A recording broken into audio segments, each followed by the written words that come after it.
authored by Ryan McMaken via the Mises Institute. On Monday, celebrity climate activist Greta Thunberg delivered a speech to the UN Climate Action Summit in New York.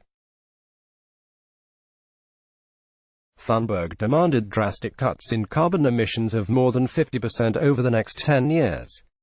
It is unclear to whom exactly she was directing her comments, although she also filed a legal complaint with the UN on Monday, demanding 5 countries — Argentina, Brazil, France, Germany and Turkey — more swiftly adopt larger cuts in carbon emissions. The complaint is legally based on a 1989 agreement, the Convention on the Rights of the Child, under which Thunberg claims the human rights of children are being violated by too high carbon emissions. Thunberg seems unaware, however, that in poor and developing countries, carbon emissions are more a lifeline to children than they are a threat. Rich countries and poor. It's one thing to criticize France and Germany for the carbon emissions. Those are relatively wealthy countries where few families are reduced to third-world-style grinding poverty when the governments make energy production, and thus most consumer goods and services, more expensive through carbon reduction mandates and regulations. But even in the rich world, a drastic cut like that demanded by Thunberg would relegate many households now living on the margins to a life of greatly increased hardship. That's a price Thunberg is clearly willing to have first-world poor people pay. But her inclusion of countries like Brazil and Turkey on this list is bizarre and borders on the sadistic, assuming she actually knows about the situation in those places. While some areas of Brazil and Turkey contain some areas that approach first-world conditions, both countries are still characterized by large populations living in the sorts of poverty that European schoolgirls could scarcely comprehend. Winning the war on poverty with fossil fuels. But thanks to industrialization and economic globalization, countries can, and do, climb out of poverty. In recent decades, countries like Turkey, Malaysia, Brazil, Thailand and Mexico, once poverty-stricken third-world countries, are now middle-income countries. Moreover, in these countries most of the population will in coming decades will likely achieve what we consider to be first-world standards of living in the 20th century. At least, that's what will happen if people like Greta Thunberg don't get their way. The challenge here arises from the fact that for a middle-income or poor country, cheap energy consumption, made possibly overwhelmingly by fossil fuels, is often a proxy for economic growth. After all, if a country wants to get richer, it has to create things of value for other countries. At the lower and middle-income level, that usually means making things such as vehicles, computers, or other types of machinery. This has certainly been the case in Mexico, Malaysia and Turkey. But for countries like these, the only economical way to produce these things is by using fossil fuels. Thus it is not a coincidence that carbon emissions growth and economic growth track together. We see this relationship in Malaysia, for example, and in Turkey, and also in Brazil. Source: we no longer see this closer relationship between the two factors in wealthy countries. This is due to the fact many first-world and post-Soviet countries make broader use of nuclear power, and because high-income countries have more heavily abandoned coal in favor of less carbon-intensive fuels like natural gas. It is thanks to this fossil fuel-powered industrialization over the past 30 years that extreme poverty and other symptoms of economic underdevelopment have been so reduced. For example, according to the World Bank, worldwide extreme poverty was reduced from 35% to 11% from 1990 to 2013. We also find that access to clean water has increased, literacy has increased, and life expectancy has increased, especially in lower-income areas that have been most rapidly industrializing in recent decades. Just as carbon emissions track with economic growth in middle-income countries, child mortality tends to fall as carbon emissions increase. We see this throughout the developing world, including in India and in China. Source: industrialization isn't the only factor behind reducing child mortality, of course, but it is certainly a major factor. Industrialization sustains modern healthcare amenities such as climate-controlled hospitals, and it increases access to clean water and sanitation systems. Greta Thunberg ignores all of this, mocking the idea of economic growth as a fairy tale. But for people in the developing world, money and economic growth, two things Greta Thunberg thinks contemptible, translates into a longer and better life. In other words, economic development means happiness, since, as Ludwig von Mises pointed out, most mothers feel happier if their children survive, and most people feel happier without tuberculosis than with it. Thunberg's blithe disregard for the benefits of economic growth is not uncommon for people from wealthy countries who are already living in an industrialized world built by the fossil fuels of yesteryear. For them, they associate additional economic growth with access to high fashion and luxury cars. But for the billions of human beings living outside these places, fossil fuel-driven industrialization can be the difference between life and death.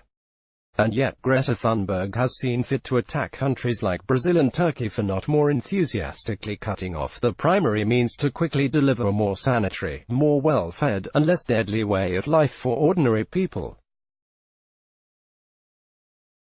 The Chinese know the benefits of economic growth especially well.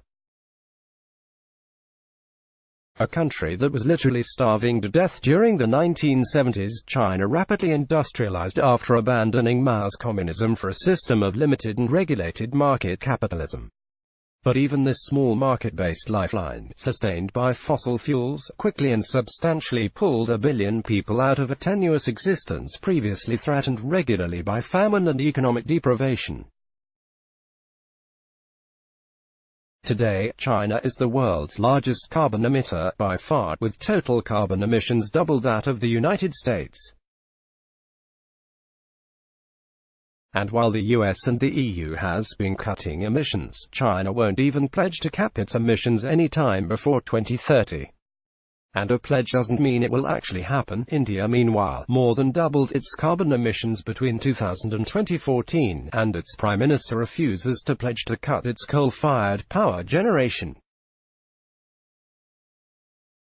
Source: and who can blame these countries? First world school children may think it's fine to lecture Chinese factory workers about the need to cut back the standard of living, but such comments are likely to fall on deaf ears if climate policy means destroying the so-called fairy tale of economic growth. As one Chinese resident put it on China's social media platform Weibo, if the economy doesn't grow, what do us people living in developing countries eat? Measuring net costs of global warming, advocates for drastic cuts in emissions might retort, even if our policies do make people poorer, they'd be a lot worse off with global warming, would they though? At the UN, Thunberg thundered, people are suffering. People are dying because of climate change. But that isolated assertion doesn't tell us what we need to know when it comes to climate change policy. The question that does matter is if the world implements drastic Thunbergian climate change policies, will the policies themselves do more harm than good? The answer may very well not be in the climate activists' favor. After all, the costs of climate change must be measured compared to the costs of climate change policy. If economic growth is stifled by climate policy, and 100 million people lose out on clean water and safe housing as a result, that's a pretty big cost. After all, the benefits of cheap energy, most of provided by fossil fuels, are already apparent. Life expectancy continues to go up, and is expected to keep making the biggest gains in the developing world. Child mortality continues to go down. For the first time in history, the average Chinese peasant isn't forced to scratch out a subsistence-level existence on a rice paddy. Thanks to cheap electricity, women in middle-income countries don't have to spend their days cleaning clothes by hand without washing machines. Children don't have to drink cholera-tainted water. It's easy to sit before a group of wealthy politicians and say, "How dare you, for not implementing one's desired climate policy." It might be slightly harder to tell a Bangladeshi t-shirt factory worker that she's had it too good, and we need to put the brakes on economic growth. For her own good, of course. And this has been the problem with climate change policy all along. Although the burden of proof is on them for wanting to coerce billions into the global economic management scheme, the climate change activists have never convincingly made the case that the downside of climate change is worse than the downside of crippling industrializing economies. This is why the activists so commonly rely on over-the-top claims of total global destruction.